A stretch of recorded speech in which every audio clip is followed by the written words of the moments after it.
because they will tell you about the time of polio. What's going on with this projector? Is it okay? Oh, that's it's really color funny. opposite. Okay, that's the great green room. And I'm getting nervous. All right. What happens if I do that? Okay. All right. Okay. And we're done stalling. No more Let's stalling. embrace what we have. Embracing. Ready to go. Okay, I'm wearing purple because purple is the color of polio eradication, and we are still trying to get rid of polio. But I'm going to take you back in time because I've been dabbling in medical history in my work at U of M, and I was at Nerd Nite in June. You may have been there, and I was so glad to be asked back because then I can zoom in on one topic versus in June it was sort of a big picture kind of story. So, okay. What's going on here? All right, how many of you people were served this picture on your social media in September? Does anyone remember seeing this picture? It kind of went viral, no pun intended. And this is a picture from Life magazine in 1956. A little girl at Mott Hospital. Well, it wasn't Mott Hospital then, it was the main university hospital in the polio ward.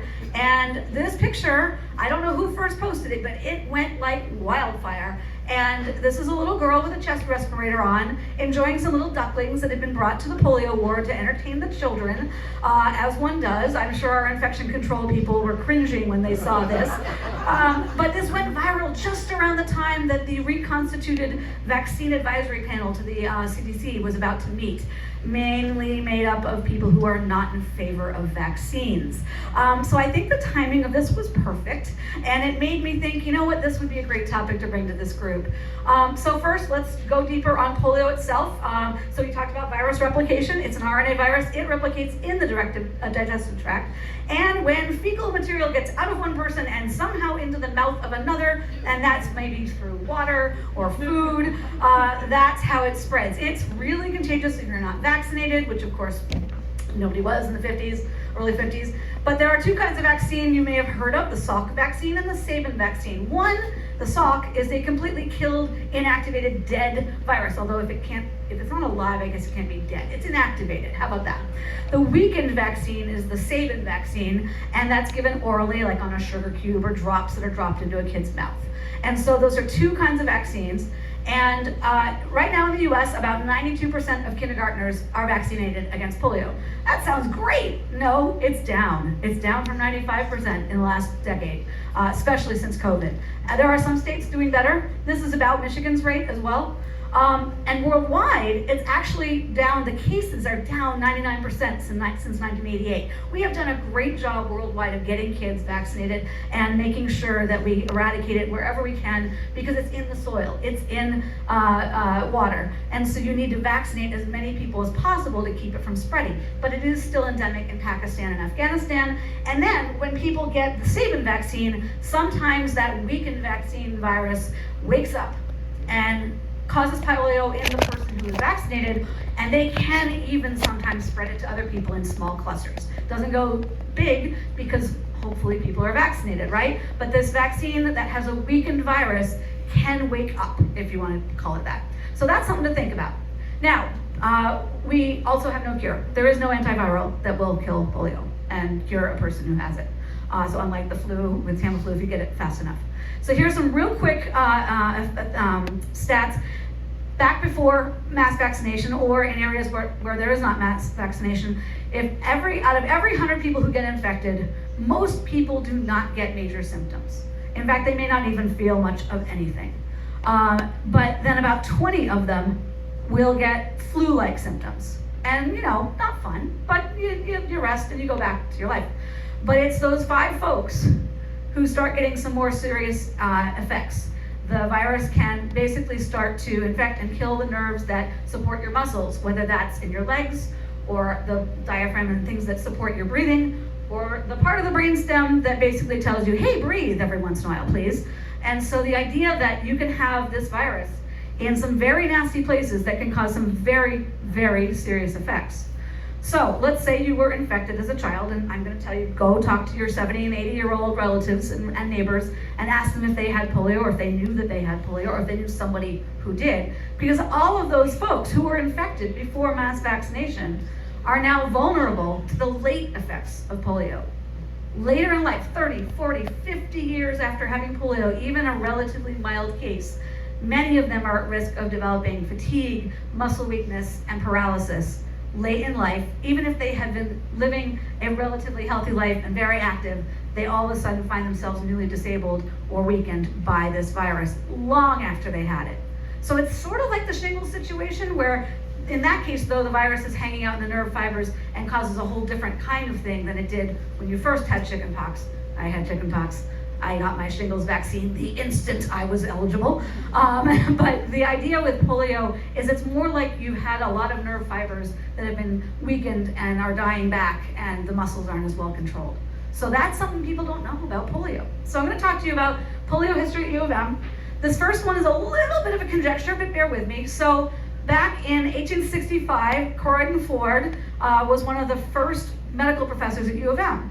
And he was known to have become partially paralyzed as a child and went into medicine because he could not work on the family farm. And so he came to Michigan from New York and taught anatomy for 40 years, up until the day before he died, walking with a limp and having a cane, which you can sort of see here in this picture with this lovely skeleton. And so Dr. Ford, I think, it's possible that they called it infantile paralysis in those days, and that's what they said he had had. So fast forward to 1915. This is a scan from a medical journal. Let me tell you, don't try and read medical journals from 1915. But you can see Dr. Washburn from U of M was documenting how many cases they were seeing across Michigan of polio, of infantile paralysis, or poliomyelitis, and basically saying, yeah, there's these clusters, and half of all the people coming to the university hospital in Ann Arbor with deformities, as he put it, had poliomyelitis. So it was starting to be a really big thing. The year after he published that, there was a massive outbreak around the country. So there were starting to be more and more outbreaks. People were realizing what was going on. People started fundraising, and FDR, of course, was the most famous person with polio. He caught it as a young man in the 20s, and although he was able to walk with lots of assistance and crutches and braces, there was a widespread growing awareness that we needed to do something more about polio to help people who had that severe paralytic form get help. So people raised money to make a pool in the basement of our hospital so that kids and adults could get therapeutic water recreation and other kinds of recreation to try and build those muscles back. And it was now starting to realize you needed to exercise those muscles to grow different nerve fibers, though they probably didn't know that was what was happening, to make sure the person can regain some of their strength. At the same time, they're getting custom braces and orthotics and all of that. So fast forward though, so it was still under control, but then you start getting into the 40s and 50s, massive outbreaks across the country. Fear, mothers would keep their children inside. They wouldn't let them go to the public pools because it was definitely spreading. I don't think pools were as well treated with chlorine as they are now. So by 1952, the March of Dimes, which President Roosevelt had helped inspire, and people literally were mailing dimes to the White House, said we're gonna found respirator centers with these newfangled devices that help these kids with paralyzed breathing muscles breathe.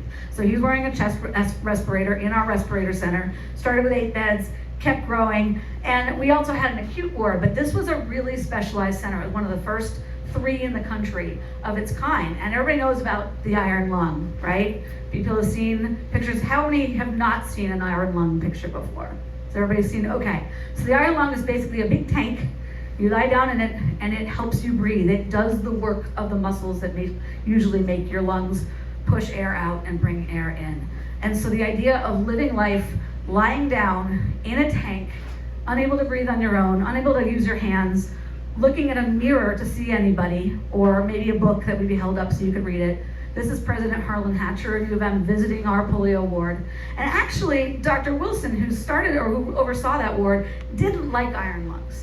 He actually was like, no, this is like an addiction. We need to break this addiction. Yes, maybe they need it at the start when they're first paralyzed, but we need to wean them off of it and get them into more of these chest respirators and other kinds of things, and get them into more kinds of rehabilitation to get those muscles stronger. And this picture I just stumbled across for this talk is an 18-month-old, head-to-toe braces, and actually the rest of the picture there's an iron lung next to him. So he had been in an iron lung for most of his life before he was fitted with these braces and started to get stronger. So just think about these kids struck with this virus, not knowing what's going on, winding up an iron lung or a chest respirator or braces, and this could be their life. And for a lot of kids it was. And it was, yes, it was rare. It was only the 5 of the 100 infected. But this is what struck fear in everyone's hearts, made them send in those dimes even more to raise money for a vaccine. So this is one side of polio at U of M. Now I come to the other side, which is that Thomas Francis, here in this picture, was a virologist who had come to U of M in our new school of public health, and he had a young lab trainee named Jonas Salk, and they together developed an influenza vaccine. Salk then takes off for Pittsburgh and develops a polio vaccine that starts to look really promising. Publishes his results in '53. This is lightning fast in science terms. By mid-54, they're like, yep, let's do a clinical trial. March of Dimes agrees to fund it, and Salk turns to Francis at U of M, his old mentor, to run and to design and run this trial. And Francis said, all right, we're gonna go big. So Salk had published on 161 kids. Francis said, let's get 1.8 million. Kind of a leap, but okay. So Francis, though, said, we need to be super scientific about it so that people will trust the results, whatever we find. And so he said, we need a placebo arm where kids do or do not get active vaccine. We also need an observation arm where kids do not get any injection. And so that way you would have a lot of statistical power to figure out, is this thing working? And they focused on the kids who were post-war babies, and they were getting 2 doses if they got a dose. And then you can imagine the amount of data from all these kids all over the country being mailed to Ann Arbor to be crunched by these people in this room, all these cards, all these documents. And the March of Dimes funded all of this, and people from all the public health departments around the country helped coordinate it. A lot of teachers helped encourage people to sign up. Because you're a parent and you're paranoid about polio and your kid getting it and ending up in iron lung, but they're asking you to let your kid try a new vaccine that only 161 kids have ever tried before. That's a big ask, right? But 1.8 million polio pioneers, as they were called, signed up, and the really high-tech IBM tabulators, those are the early computers where they would feed the cards in to try and figure out, to get the data into tables and graphs where they could actually say who's getting polio, who's getting sick, what's the difference between the vaccine group and the placebo group, or the vaccine group and the observation group, so they could crunch those numbers.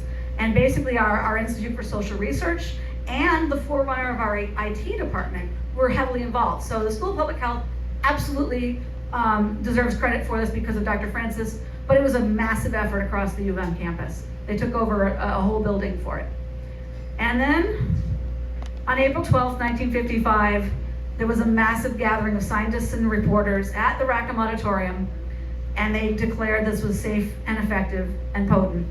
And there's Francis and Salk in the middle, and they actually gave reporters a 1-hour head start. They got to hear the results, they would have time to write their stories or file an audio report, and then everybody had agreed, oh yeah, we're not gonna release our stories until an hour later when the scientists were gonna get more data.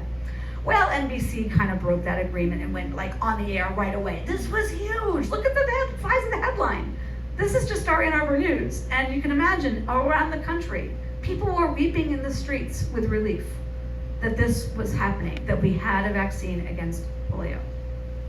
And this was a big deal. This was science to the rescue. This was crowdfunding to the rescue, because all those dimes. And the date is actually 10 years to the day since FDR had died. And Francis says he did not choose that date for that reason, but it's a nice coincidence. So what happened? Well, there you go. In the US, cases of polio, you can see through the 20s, 30s, 40s, 50s, and especially the early 50s, rose. And right after Salk vaccine, and then the Sabin vaccine a year and a half later, plummeted. And we have had no transmissible polio in this country since 1979. It's been declared eradicated. So that is a huge victory, right? Yeah! Science! I just love this graph. If you have any vaccine deniers in your world, show them this graph, please. You don't see a steeper cliff than that. There was a little hiccup some batches of the early Salk vaccine didn't get properly sterilized, and some kids did get polio, and some did die. And that eroded trust in that for a while, and the Sabin vaccine was more used. But the Sabin vaccine, as I mentioned, has that problem that people can develop polio if they are especially immunocompromised. So we have gone back to the Salk style vaccine in the US and most of the developed world. So you'd think, okay, great, it's all history, except it's not. It is not history, because remember that other graph I showed you of the people who have late effects? This is one of them. Her name is Sunny Roller. She is an amazing person who in 1983 or so started developing some weakness. And she had still some paralysis as a young woman from having had polio as a child. But she was independent and teaching and gone to college and all that, but started developing these effects, these late effects. She came to U of M, and we ended up opening one of the world's first post-polio clinics. And she has actually gone on to found an organization, Post-Polio Health International, and to blog about it and to be in the media about it since the 80s. She's been everywhere, and others have as well. And so she and others are still getting care at U of M. We are also getting people who may have caught polio overseas and then moved to the US. So the post-polio effects are still happening because we have countries that have only had polio eradicated for maybe a decade or so. So it's really important to remember we have post-polio still lurking out there in this country. So what's great about that organization is they are using their power as survivors of polio and survivors of the late effects of polio, not only to show that you can age gracefully with a disability, but also to communicate about the power of vaccines and the power of prevention. And so these folks are sharing their stories online. Every October they do this campaign called We're Still Here, to remind the world that polio is still affecting people and that we really don't want to go back. We don't want to go back. So courageous people now in their 70s and 80s, but they're still here. And so I also wanted to mention really quickly, since we're nerding out on viruses tonight, that is another view of the polio virus capsid. And there's still research going on into why the Sabin style weakened vaccine wakes up and causes disease. So this was a paper 5 years ago from a group here at Michigan, along with colleagues around the world, studying families in Bangladesh who had been vaccinated but had developed some polio. So this is another important step in stopping vaccine-derived polio, even as we continue to try and stop wild-type polio. So really important that this work continues. And so I like to, thinking of Margaret Wise Brown, maybe she didn't do morals in her stories, but the other librarian was into morals. So here's my morals, the lessons of polio at U of M. Crowdfunding and the role of donors. Donors also gave money for our first clinic, our pool, so the March of Dimes, massive effect. That without a university where you can have virologists, data scientists, and IBM tabulators, or their current ilk, together, and also a hospital where you can have people providing care with iron lungs that take round-the-clock care, that's the importance of a university like us. The idea that you also need to make sure that we carefully design and are transparent about our clinical trials to preserve the public trust, and that we need to have our scientists engaging with the news media, because frankly, if they had just given the results to scientists at Rackham Auditorium and then put out a press release, that news spreading and that visceral effect on society saying, yes, get that vaccine to everybody as soon as possible to cause that precipitous decline would not have happened. So the importance of engaging with media and with public communication of all kind. And I also think the power of personal stories. The little girl I started with the ducklings, it went viral because everybody looked at that little girl and said, oh, cute ducklings. And they went, what's that on the girl's chest? It's breathing for her. Holy cow, polio. It's gonna come back because of who's in charge of the health department, whose name I will not say. And so the idea of sharing personal stories, our post-polio survivors, we're still here. It could happen again, don't let it happen again. So I think that if there are people who have vaccine preventable diseases who can tell their story and say it happened to me, I don't want it to happen to you, we should tell those stories. I also think it's really important that we study all kinds of post-viral illnesses. Long COVID, obviously, the big one in the news right now. Shingles we talked about. But things like MS, where there's growing evidence that that may be a post-viral illness in many people. So a lot to think about, but I think the biggest lesson is the power of prevention. So if all of you can come away from this with one lesson, please do what you can during flu season, COVID season, and as we hear people trying to tear down vaccines online, on social media, do what you can to speak up and to say, no, we need to prevent these viruses. They are not something we want to come back. I hope you'll come down to our medical history exhibit at the museum on Main Street, open every Saturday and Sunday through April, and you can also arrange a group tour. We do have a leg brace from a child with polio, and we have a wheelchair from that era and some pictures, but we have lots of other things, not just about polio. You ever seen a surgical kit that can't be sterilized? You don't want to be operated on by one of those. But in the 1800s, you could be. So, hope you'll come see that. Lots of information online, and I'm happy to take questions if there's time. Maybe one or two. Two questions, yeah. So, why not funded by the government? Why did they do it? So, okay, why not funded by the government? So, I think there definitely was funding, but federal funding for research was actually relatively new in the post-war era. So World War II was basically the start of the idea that the federal government should award grants to university researchers. So it was not super well established. We certainly did have federal funding as well, but even the March of Dimes funded Francis's lab in the 40s, because again, it was definitely there was definitely federal funding, but I don't think it was the only thing. Yeah. Yeah. Can you recommend a resource for talking with people with brain paralysis? Yeah, the brain paralysis that is going viral in society right now. Yeah. So yeah, there are some good ones. Voices for Vaccines. There's Grandparents for Vaccines, I believe. There's a bunch of different, the Nerdy Girls online, your local epidemiologist. There's lots of great social media first content creators who are making things that are very shareable with friends and family. And just even if you don't have time to sit down with somebody and try and persuade them otherwise, even just sharing on your own personal social media. You know, take that Facebook post of that girl with the ducks, because you're gonna find it. It's everywhere. We posted it from Michigan Medicine. And share that and just say, hey, I went to this talk about polio. We don't want kids to be going through that ever again. Please get your kids vaccinated. And then these websites, the WHO website, post-polio, and the global polio eradication, which is WHO plus Rotary. Go Rotary clubs. Anyone here a Rotary Club member? They are massively into polio eradication. Yay, Rotary clubs. And then also the Gates Foundation is behind that as well. So go Gates Foundation. Any other questions? Or Oh, I don't think we have time. It's on time? Okay. Thank you so much.